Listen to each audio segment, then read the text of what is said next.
Hello friends, welcome back to SA Academy. So today I am here with the second part of the chapter French Revolution for class 9th history, and before starting my lecture I would request you all with the main YouTube tag to please like my video, subscribe my channel, comment below with your suggestions and questions anytime and share my video. तो आइए start करते हैं हमारा second part. और ये देखिए, ये image आपको दिख रही है जिसमें आपको एक डिवाइस नज़र आ रहा है। इस डिवाइस के बारे में हम आगे बात करेंगे और इस बेरहमी और टॉर्चर के बारे में भी बात करेंगे। So before starting my lecture I would like to give the answers for the questions which I gave you in the last lecture. इन क्वेश्चंस के लिए आप प्लीज़ लास्ट लेक्चर को देखिए, आपको समझ आ जाएंगे।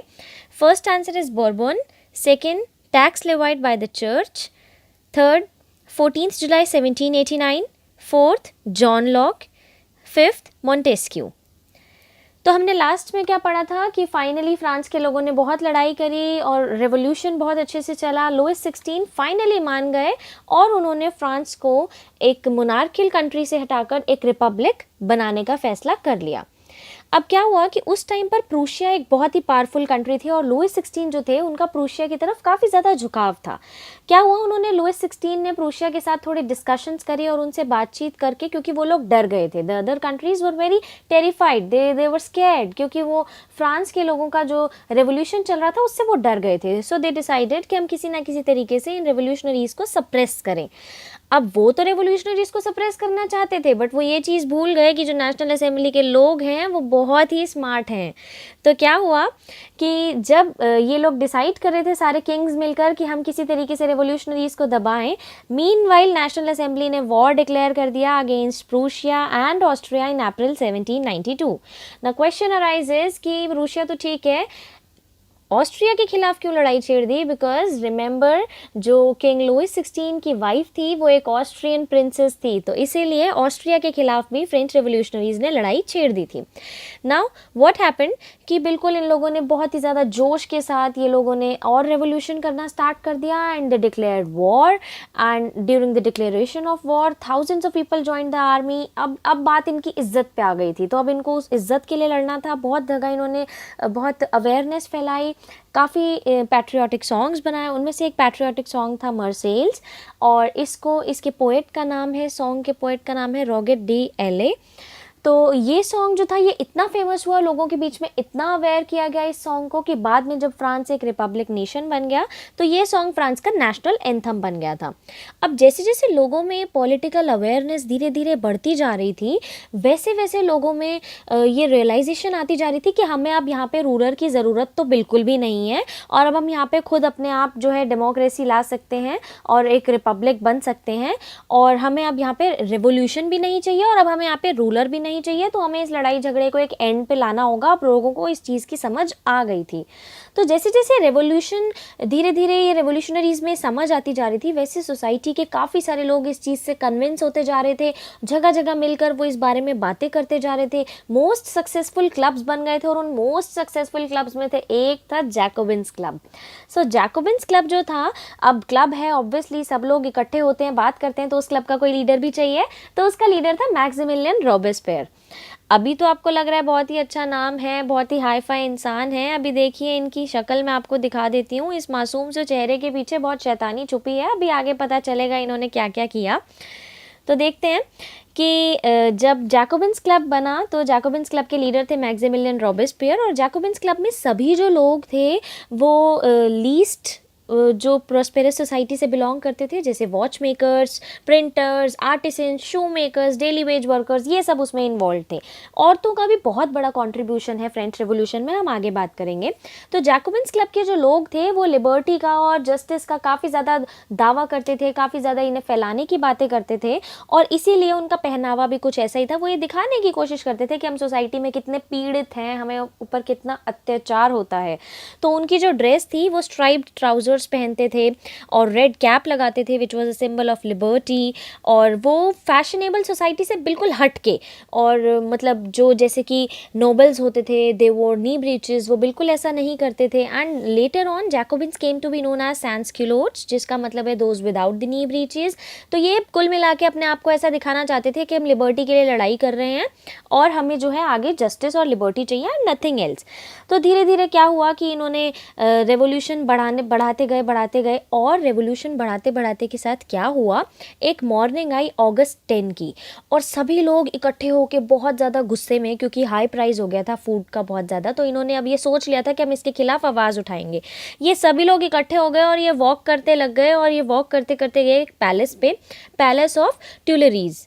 यहाँ पे जाकर के, ये किंग लुइस 16 से बिलोंग करता है ये पैलेस, तो यहाँ पे जाकर के इन्होंने जो गार्ड्स था उस गार्ड को अपने फटाफट गार्ड को कब्जे में ले लिया और गार्ड को अपने पास कब्जे में लेकर के किंग को भी हॉस्टेज में ले लिया। उसके बाद इन्होंने वहाँ पे इलेक्शन किया। इलेक्शन के टाइम पे इन्होंने रॉयल फैमिली को इम्प्रिजन कर दिया था और अब इनके हिसाब से यहाँ पर इन्होंने डिक्लेयर किया था कि 21 ईयर्स से अबव सभी वोट करेंगे regardless of wealth, they all got right to vote. तो उसके बाद क्या हुआ, क्योंकि राइट टू वोट है अब मतलब नया तरीके से इलेक्शन हो रहे हैं तो नई असेंबली चाहिए। तो जो नई असेंबली वहाँ पे इंट्रोड्यूस हुई थी उस नई असेंबली का नाम था कन्वेंशन। अब ये जो कन्वेंशन यहाँ पे इंट्रोड्यूस हुई थी ये न्यू असेंबली के तौर पर बनकर आई थी और ये एक अलग ही रिपब्लिक फॉर्म की गवर्नमेंट यहाँ पे सबके सामने लेकर आई थी। और यहाँ पे कन्वेंशन ने आके ये बोल दिया था कि भाई साहब हमें कॉन्स्टिट्यूशनल मोनार्की भी नहीं चाहिए, नाउ नो बार्गेनिंग, हमें तो मोनार्की ही नहीं चाहिए, हमें हेरिडिटरी मोनार्की चाहिए ही नहीं, हमें तो सिंपल सीधा साधा कॉन्स्टिट्यूशन डेमोक्रेटिक तरीके से चाहिए, अब ये नहीं चाहिए। So now what happened, simple सी बात है, मोनार्की खत्म, मोनार्क खत्म, तो अब मोनार्क को ख़त्म करना था तो इसीलिए लुइस 16 को सेंटेंस किया गया और उनको डेथ की सज़ा दी गई और उनके ऊपर चार्ज लगाया गया ट्रेजन का। ट्रेजन का मतलब होता है कि जब उन्होंने खुद की गवर्नमेंट के साथ धोखाधड़ी की होती है, उन्हें बेट्रे किया होता है। तो अब जब राजा को मारा गया तो उसके बाद रानी का भी कोई वजूद नहीं था, तो उसके बाद क्वीन मेरी एंटोइनेटे को भी सेम तरीके से सेम चार्ज के ऊपर उन्हें भी एग्जीक्यूट कर दिया गया। राजा मर गया, रानी मर गई, ख़त्म कहानी। तो मोनार्की का यहाँ पे एक तरीके से एंड हो गया। सो नाउ यहाँ पे एक बहुत ही इम्पॉर्टेंट पार्ट था रेन ऑफ टेरर। ये जो टेरर का नाम है ये उस भोले से चेहरे के पीछे छुपा हुआ था जो मैक्सिमिलियन रॉबेस्पियर का हमने अभी देखा था।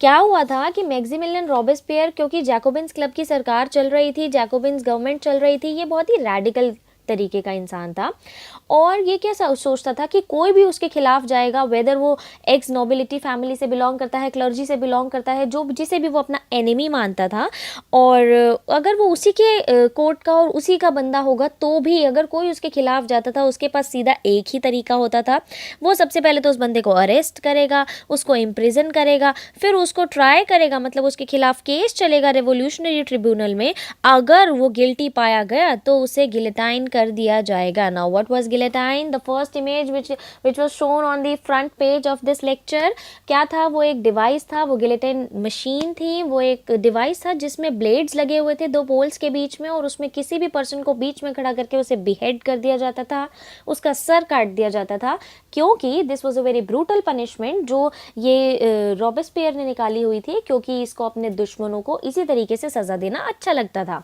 डॉक्टर गिलेटिन के नाम से ये मशीन इंट्रोड्यूस हुई थी। अब रॉबेस्पियर की जो गवर्नमेंट थी इस टाइम पे बहुत सारे ऐसे लॉज इशू हुए थे जो लोगों को इक्वालिटी का प्रतीक दिखाते थे कि हम इक्वालिटी पसंदीदा लोग हैं। इन्होंने बहुत ही ज़्यादा वेजेस को लेकर के, प्राइजेस को लेकर के इक्वालिटी की बिल्कुल बात यहाँ पे करनी स्टार्ट कर दी थी। इनफैक्ट इस इक्वालिटी का बहुत बड़ा एग्जाम्पल है इक्वालिटी ब्रेड। इक्वालिटी ब्रेड का क्या नाम था? पेन डेगलाइट। इसमें सभी सिटीजन्स को यही ब्रेड खानी है, चाहे आप क्लर्जी हैं, चाहे नोबल हैं, चाहे गरीब हैं, चाहे वॉट एवर कुछ भी हैं, आप यही ब्रेड खाएंगे because we all are equal. And apart from this, France क्योंकि एक बहुत ही फैंसी कंट्री है, बहुत ही ज़्यादा वहाँ पे एटिकेट्स और दिखावे की बात होती है, तो वहाँ पे क्या होता था, किसी भी बड़े को रिक्वेस्ट मतलब रिस्पेक्ट देने के लिए सर, मैडम, इस तरीके से बोला जाता था। नाउ रॉबेस्पियर सेड सिटोयन एंड सिटोयनी बोला जाएगा और कुछ नहीं बोला जाएगा, सब सिटीजन है यहाँ पे, कोई महाराजा नहीं है, तो इसीलिए सबको इस तरीके से नॉर्मल बोलना है। नाउ व्हाट हैपेंड, इसको ये पता नहीं था कि इसका जो ये जैकोबिन्स क्लब है, धीरे धीरे इसी के लोग जो हैं वो इसकी गवर्नेंस से परेशान हो गए थे और जिस तरीके से ये अपने एनिमीज़ पे गुस्सा निकालता था, अब वही मशीन इस पे गुस्सा निकालने वाली थी, इसे ये चीज़ पता नहीं थी। तो क्या हुआ, जैकोबिन्स क्लब का धीरे धीरे फॉल होना स्टार्ट हो गया और इसकी जो पॉलिसीज़ थी वो सबको बुरी लगने लगी and finally he was convicted by the court in July 1794 and he was arrested and the next day he was sent to be गिलेटाइन।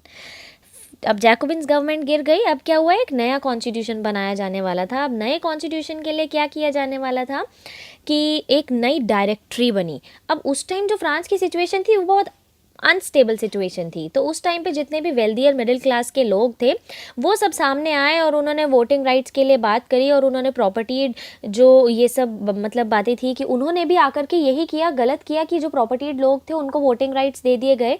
तो अब उस टाइम पे 2 लेजिस्लेटिव काउंसिल्स बनाई गई और उसमें से एक थी डायरेक्टरी। नाउ डायरेक्टरी में थे 5 लोग। तो जब डायरेक्टरी में 5 लोग थे तो ये नई गवर्नमेंट एक तरीके से बन करके तैयार हो गई। तो नई गवर्नमेंट में आया हमारे सामने एक नया बंदा, नेपोलियन बोनापार्टे।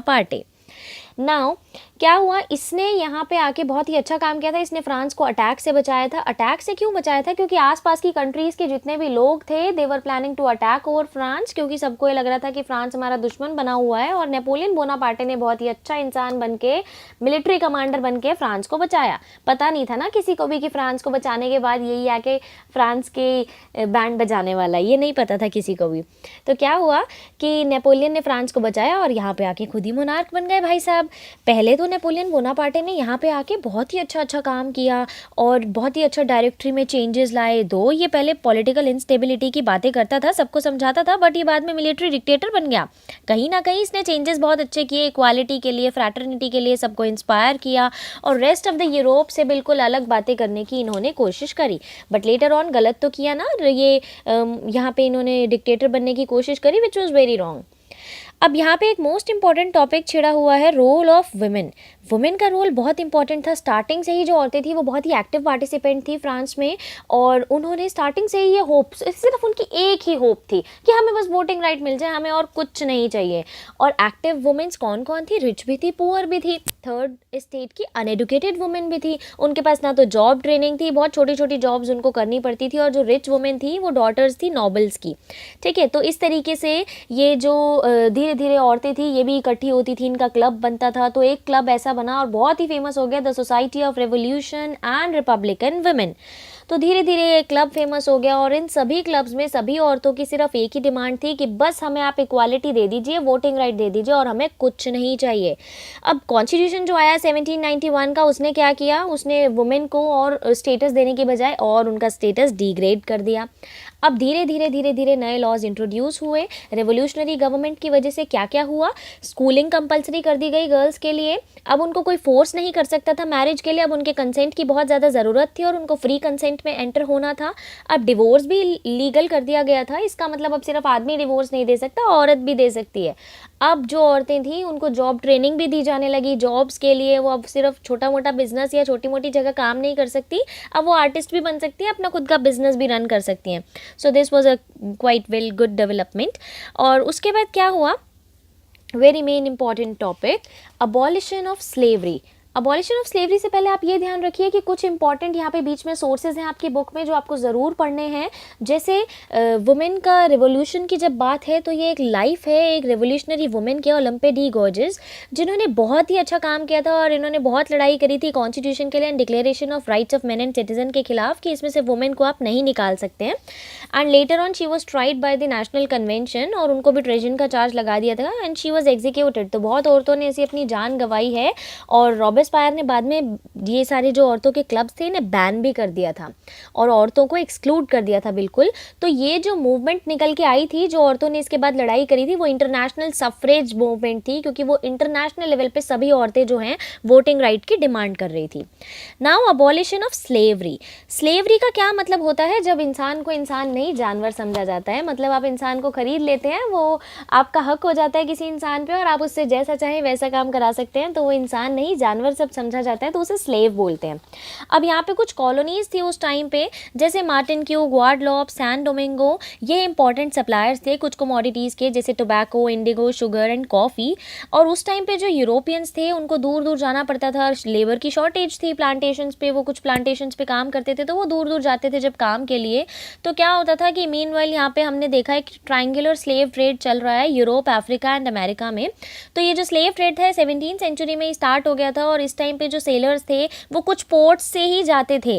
वो पोर्ट्स कौन कौन से थे? Bordeaux and Nantes. इन पोर्ट से वो अफ्रीकन कोस्ट तक ले जाते थे और उसके बाद वहाँ ले जाकर वो स्लेव्स को बहुत ही टाइटली शिप में पैक करके ले जाते थे और 3 महीने तक ये शिप जो है वो लॉन्ग वॉयज पे जाती थी और उसके बाद उनको वहाँ ले जाकर प्लांटेशन ओनर्स को बेच दिया जाता था। तो दिस वाज स्लेव ट्रेड, जो 18th सेंचुरी में थोड़ा क्रिटिसिज्म आया स्लेवरी के खिलाफ। नेशनल असेंबली ने बहुत डिबेट्स करी और बहुत ज़्यादा लोग ऑपोजिशन से डरते भी थे, नो डाउट। और उसके बाद क्या हुआ कि पहले तो सब चीज़ ख़त्म हो गई और अबॉलिशन हो गया स्लेवरी का, बट नेपोलियन बोनापार्टे बहुत अच्छे इंसान थे, तो 10 साल बाद इन्होंने आकर अपनी छवि दिखाई और उन्होंने स्लेवरी को रीइंट्रोड्यूस कर दिया और उसके बाद लोगों की लाइफ फिर से वैसी ही हो गई।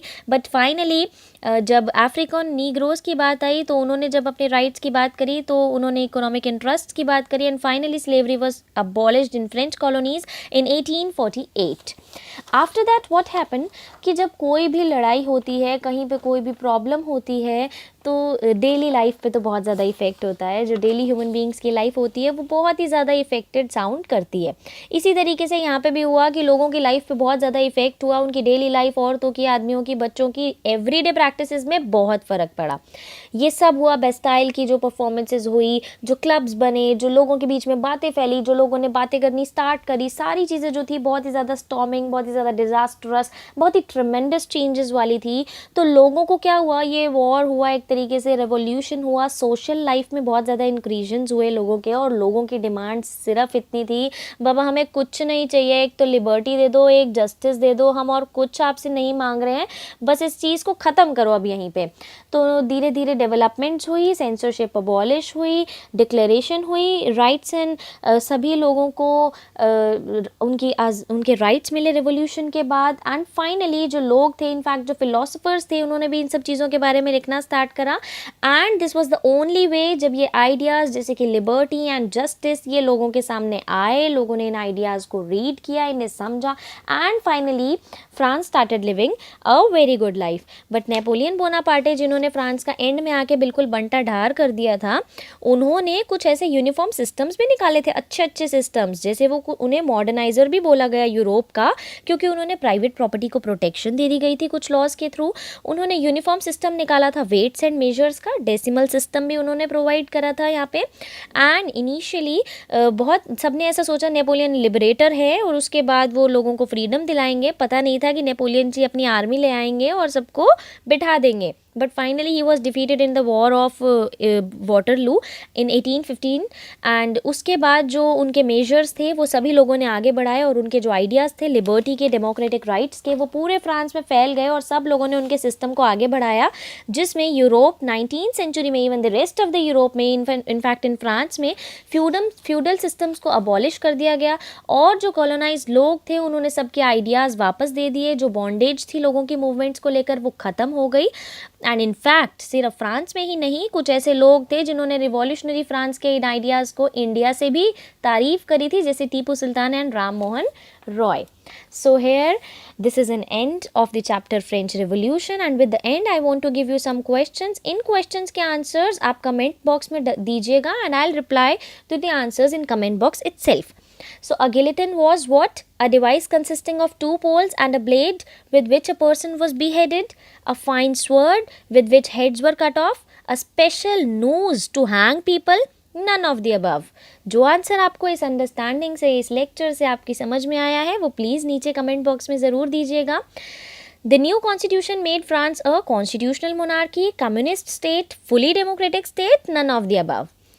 Name the most successful political club which became a rallying point for people who wished to continue the revolution in France. Jacobin, Arthur, Mirabeau, Dauphin. The National Assembly voted in April 1792 to declare war against Prussia, Austria, England, or both A and B.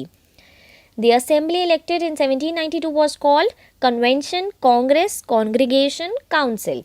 So इन सभी के answers आप comment box में ज़रूर दीजिएगा. I reply to your answers and please अगर कोई questions होते हैं तो वो क्वेश्चंस भी आप कमेंट बॉक्स में दे सकते हैं. For detailed notes handwritten by me you can mail me. The mail ID is given in the bio and the description itself. So please like my video, Comment below with your suggestions and questions. Subscribe to my channel. Don't forget to press that bell icon ताकि आगे आने वाली सभी chapters की videos आपको time to time मिलती रहे. Thank you for watching friends.